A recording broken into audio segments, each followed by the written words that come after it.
తెలంగాణ ప్రజల ఆశయాలు ఆకాంక్షలకు అనుగుణంగా ఏర్పడిన తెలంగాణ రాష్ట్రంలోని వనపర్తి జిల్లాలో ఆవిర్భావ దినోత్సవ వేడుకలు జరుపుకుంటున్న ఈ కార్యక్రమానికి ముఖ్య అతిథిగా జిల్లా కలెక్టర్ తేజస్ నందలాల్ పవార్ అమరవీరుల స్తూపం వద్ద నివాళి అర్పించారు.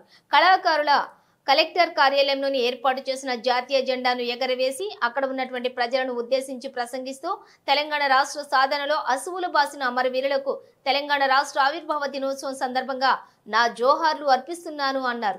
తెలంగాణ రాష్ట్రం ఏ ఆశయం కోసమైతే ఏర్పడిందో ఆ దిశగా మనమందరం కూడా కృషి చేసి ప్రతి ఒక్కరికి సామాజిక న్యాయం, ఆర్థిక ఫలాలు అందించే దిశగా రాష్ట్రం అభివృద్ధి కోసం కృషి చేయాలని అందరినీ కోరుతున్నాను.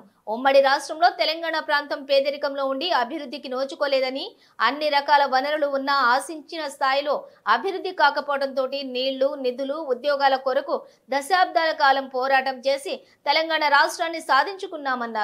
ఈ కార్యక్రమంలో ఎమ్మెల్యే తుడి మేఘారెడ్డి, జిల్లా పరిషత్ చైర్మన్ లోక్నాథ్ రెడ్డి, జిల్లా ఎస్పీ, జిల్లా యంత్రాంగం, విద్యార్థిని విద్యార్థులు పాల్గొన్నారు.